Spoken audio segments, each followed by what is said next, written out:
Hello friends, स्वागत छ तपाईहरुलाई फेरि पनि तपाईहरुको आफ्नै channel dark test सिभिलमा।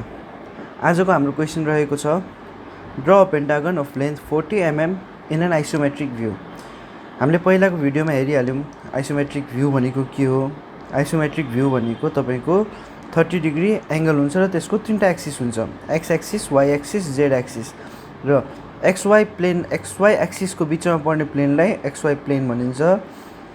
YZ axis को बीचमा पर्ने प्लेनलाई YZ प्लेन भनिन्छ। सिमिलरली एक्स एक्सिस र जेड एक्सिस को बीचमा पर्ने प्लेनलाई XZ प्लेन भनिन्छ।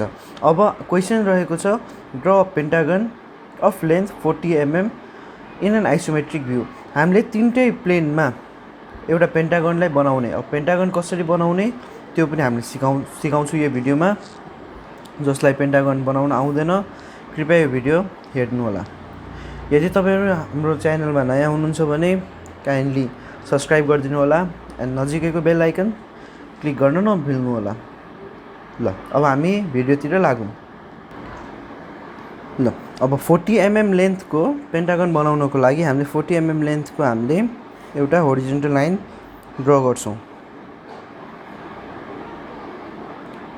40 mm लेन्थको हामीले एउटा होरिजोन्टल लाइन ड्र गर्यौं। अब तपाईलाई थाहै छ एउटा पेन्टागन बनाउन एंगल कति चाहिन्छ। पेन्टागन बनाउन एंगल भनेको जहिले पनि 108 डिग्री हुन्छ। 108 डिग्रीमा यदि एंगलमा हामीले बनाइरहेको छौं भने त्यो पेन्टागन भन्छ र सिमिलरली हेक्सागनको लागि 120 हुन्छ। त्यो हामीले अर्को भिडियोमा बनाउँछौं। ल अब हेर्नुस् त 108 डिग्री हाम्रो यहाँ आउँदैछ। यो पोइन्टमा हाम्रो 108 डिग्री आउँदैछ। सिमिलरली अब यो पोइन्टको लागि 108 डिग्री हाम्रो यहाँ आउँदैछ। अब हाम्रो मेन काम रहन्छ के, अब यो एंगलबाट 0 राखेर यहाँसम्म हामीले यो लाइनमा हामीले 40 को एउटा भर्टिकल लाइन ड्र गर्छौं। सिमिलरली यो साइडमा पनि हामीले त्यही गर्छौं।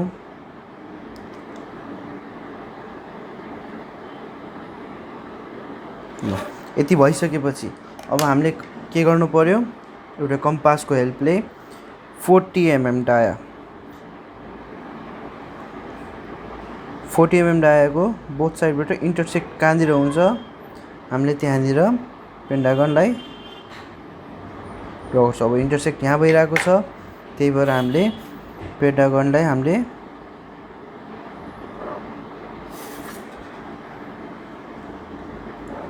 जोइन गर्छौं। अब यो हेर्नुस् त तपाईको अगाडि पेन्टागन बनिसकेको छ। अब हाम्रो काम रहन्छ एउटा यसलाई एउटा रेक्टेंगुलर बक्समा वा भनौं स्क्वायर बक्समा हामीले फिट गर्न। अब स्क्वायर बक्समा फिट गर्दाखेरि हामीले ध्यान दिनुपर्ने चीजहरु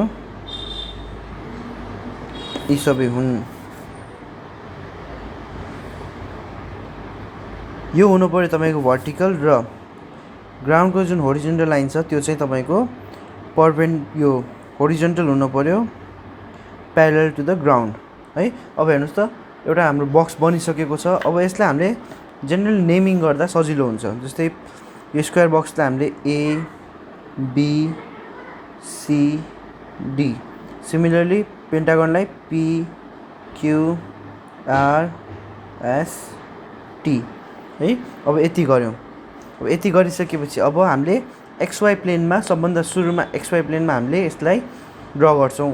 त्यो कसरी गर्ने अब म हेराउँदैछु तपाईहरुलाई।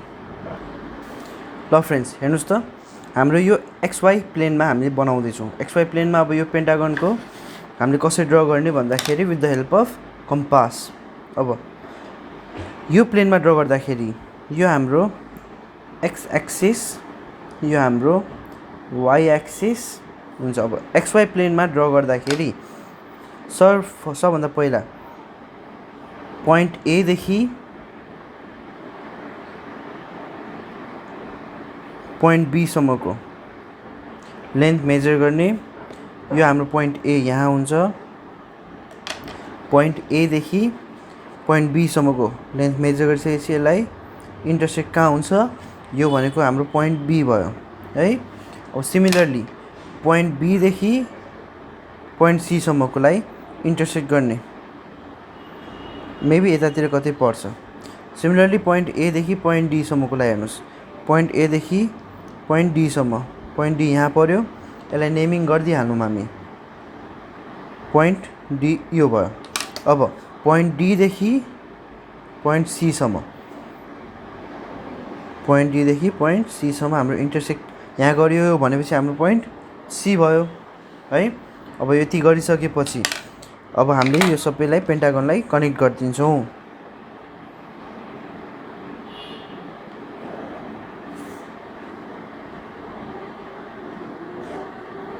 अब पेन्टागन यसभित्र ड्र गर्छ। अब हेर्नुहोस्, सिमिलरली अहिले जसरी हामीले लेन्थलाई मेजर गऱ्यौँ यसै गरी यसको ए देखि पी सम्मको लेन्थलाई पनि हामीले मेजर गरेर ए देखि पी जहाँ फल गर्छ त्यहाँ हामी कट गर्छौँ। सिमिलरली ए देखि क्यू, ए देखि क्यूसम्म पोइन्टलाई कट गर्ने, बी देखि आरसम्मको पोइन्टलाई कट गर्छौँ,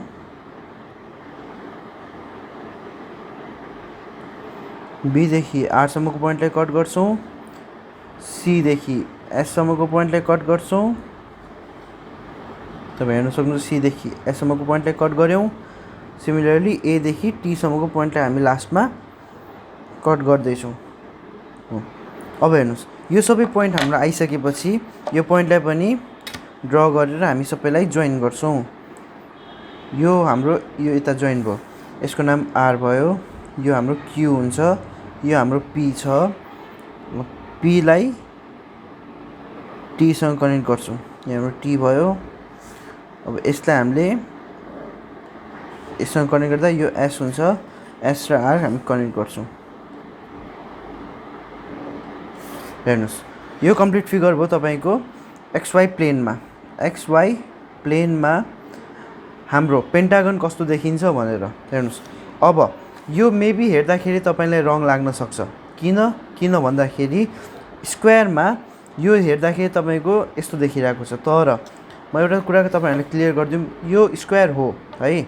स्क्वायरको तपाईँलाई थाहा छ प्रपर्टिज डायगोनल इक्वल हुन्छ, तर यो 30 डिग्रीमा हेर्नुहोस् त कन्भर्ट गरिसकेपछि यो डायगोनल, यसको यो डायगोनल र यसको यो डायगोनल फरक छ, यसको लेन्थ बेसी छ, यो डायगोनलको लेन्थ कम छ, त्यही भएर यो तपाईँको राइट हुन्छ। अब सिमिलरली यो हाम्रो एक्सवाई प्लेन भयो। अब हामी वाइजेड प्लेनतिर जाउँ, वाइजेड। अब यसको लागि हामी के गर्छौँ, 30 डिग्री एङ्गल हामीले यसमा लिन्छौँ। 30 डिग्री एङ्गल हाम्रो यहाँ आयो। अब 30 डिग्रीलाई हामी जोइन गर्छौँ, जसरी हामीले यो गऱ्यौँ सिमिलरली हामीले त्यसै गरी त्यो पनि ड्र गर्छौँ। अब हेर्नुहोस्, हाम्रो फेरि काम त्यही नै रहन्छ, मेजरमेन्ट गर्ने। ए देखि बी सम्मको मेजरमेन्ट हामीले लिन्छौँ, ए देखि बी सम्मको मेजरमेन्ट हामीले गऱ्यौँ, ए देखि बी कहाँ फल गर्दैछ, बी देखि सी कहाँ फल गर्दैछ, ए देखि डी कहाँ फल गर्दैछ, ए देखि डी फल गरिरहेको यहाँ पायौँ, बी देखि सी फल गरिरहेको यहाँ पायौँ, अब डी देखि सी फल गरिरहेको यहाँ पायौँ। अब यसलाई हामी इन्टरसेक्ट गरिदिन्छौँ। यो एज इट इज यो तपाईँको मिरर इमेज बनिरहेको छ, तपाईँहरू हेर्न सक्नुहुन्छ, यो तपाईँको मिरर इमेज बनिरहेको छ है। अब बी देखि क्यू, यो बी हो हाम्रो, बी देखि क्यू कहाँ फल गरिरहेको छ, ए देखि पी कहाँ फल गरिरहेको छ, बी देखि आर कहाँ फल गरिरहेको छ, ए देखि टी कहाँ फल गरिरहेको छ है। सिमिलरली सी देखि एस गरे पनि हुन्छ वा डी देखि एस गरे पनि हुन्छ, यो कुरा एउटै आउँछ तपाईँको। अब यो यहाँ फल गरिरहेको छ हो।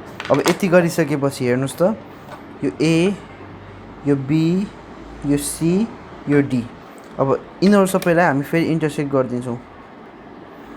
इन्टरसेक्ट गरेर इन्टरसेक्ट त भइसक्यो, अब हामी यसलाई जोइन गर्दैछौँ है। हेर्नुहोस्,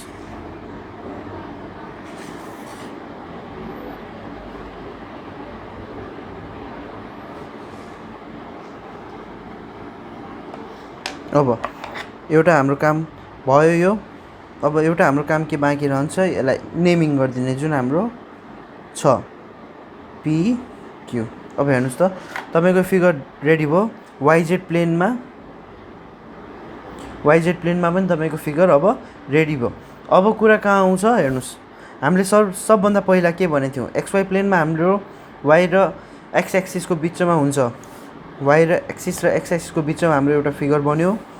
YZ प्लेनमा Y एक्सिस र Z एक्सिसको बिचमा हाम्रो एउटा अर्को फिगर बन्यो। अब XZ प्लेन भनेको यस्तो हुन्छ। XZ प्लेनमा पनि तपाईँको सजिलो छ, कन्फ्युज नहुनु होला। हामी यही ड्रइङलाई, हामी यही फिगरलाई अब बनाउँछौँ हामी XZ प्लेनमा। अब XZ प्लेनको लागि हामीले हेर्नुहोस् यहाँ कसरी गर्दैछौँ।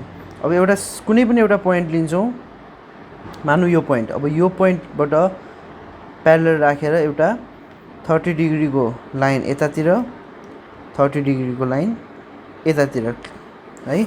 अब यहाँबाट हामीले स्ट्रेट, तपाईँको कुनै पनि ड्रइङ गर्दाखेरि हामीले यदि एक्युरेट गरिनौँ भने त्यो ड्रइङ गरेको फाइदा हुँदैन। त्यही भएर ड्रइङ गर्दाखेरि जहिले पनि एक्युरेसी चाहिँ हुनुपर्छ तपाईँमा। अब हेर्नुहोस्, यो X एक्सिस हो, यो Z एक्सिस हो, बुझ्न सकिरहेको छ। XZ प्लेनमा हामीले बनाउँदैछौँ। यो अब कुनै एउटा पोइन्ट हो, मानौँ पोइन्ट A, यो पेन्टागनको पोइन्ट A नै हाम्रो यो फिगरमा बनाउँदैछौँ। अब यसमा पनि सिमिलर प्रोसेस त्यही गर्ने हामी, जसरी हामीले पहिला गरेछौँ। A बाट B को मेजरमेन्ट लिन्छौँ, A बाट B को मेजरमेन्ट लिएर हामीले यो लाइनमा इन्टरसेक्ट गरिरहेछौँ। सिमिलरली B देखि C को पोइन्टमा इन्टरसेक्ट गर्छौँ। अब हेर्नुहोस्, B देखि C को पोइन्टमा इन्टरसेक्ट गर्छौँ। अब A देखि D को पोइन्टमा इन्टरसेक्ट गर्छौँ। अब D देखि फेरि C को पोइन्टमा इन्टरसेक्ट गर्छौँ। अब जहाँ जहाँ इन्टरसेक्ट भएको छ त्यो पोइन्ट हामीलाई पाइसकेको छ ड्रइङमा। अब यसलाई हाम्रो लास्ट काम जोइन गरिदिने, यो स्क्वायर जोइन भयो।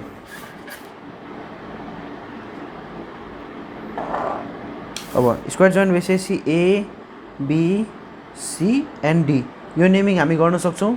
नेमिङ गरिसकेपछि अघि जस्तै हामीले जसरी हामीले यो पेन्टागनमा हेर्नुहोस्, यो पेन्टागनमा हामीले जसरी मेजरमेन्ट हामीले लिएको थियौँ A देखि P सम्मको, त्यसै गरी A देखि Q सम्मको, A देखि P सम्मको मेजरमेन्ट हामीले लिन्छौँ। फेरि A देखि Q सम्मको मेजरमेन्ट हामी लिन्छौँ।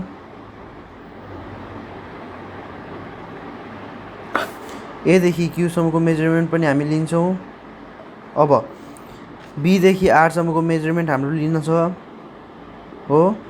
B देखि R सम्मको मेजरमेन्ट हामी यहाँ लिएर यसलाई इन्टरसेक्ट गर्दैछौँ।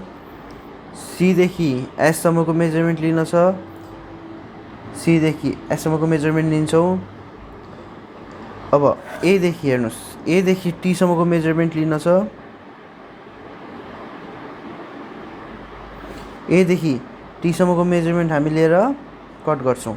अब लास्ट काम हाम्रो फेरि पनि भने तपाईँलाई यो सबै यिनीहरूलाई इन्टरसेक्ट गरिदिने, इन्टरसेक्ट भएको पोइन्टहरूलाई हामी हेर्नुहोस् त जोइन गर्दैछौँ। सिम्पल काम छ, हेर्दाखेरि गाह्रो लागेको होला तपाईँलाई फर्स्टमा, तर अब हेर्नुहोस् त बानी भइसकेपछि इन्जिनियरिङ ड्रइङ भनेको सजिलो हुन्छ।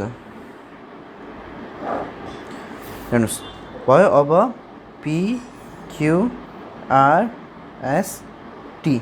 अब हेर्नुहोस् हाम्रो क्वेसन हेर्नुहोस् त, draw a pentagon of length 40 mm in an isometric view. Isometric भ्यूमा तपाईँको तीनटा plane, XY plane, YZ plane and XZ plane, तीनटा प्लेनमा हामीले एउटा पेन्टागन जस कसरी बनायौँ, जसको एङ्गल 108 डिग्रीमा पेन्टागन हामीले बनायौँ, जसको लेन्थ हुन्छ 40, 40, 40 एन्ड 40 एन्ड लास्ट 40, सबै इक्वल हुन्छ है। अब यसलाई हामीले XY प्लेनमा हामीले यसरी बनायौँ, YZ प्लेनमा हामीले यसरी बनायौँ र लास्टमा हामीले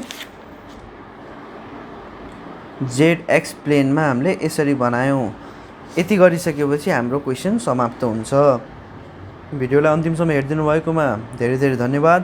हामी फेरि पनि अब अर्को भिडियोमा हेक्सागन कसरी बनाउने त्यो भिडियो लिएर आउनेछौँ। त्यतिन्जेलको लागि धन्यवाद। अनि लास्टमा म एकचोटि फेरि भन्न चाहन्छु, यदि भिडियो हाम्रो हेरिराख्नु भएको छ भने, यदि अहिलेसम्म सब्सक्राइब गर्नुभएको छैन भने भिडियोलाई काइन्डली सब्सक्राइब गरिदिनु होला। हस्त नमस्ते, ह्याभ अ गुड डे।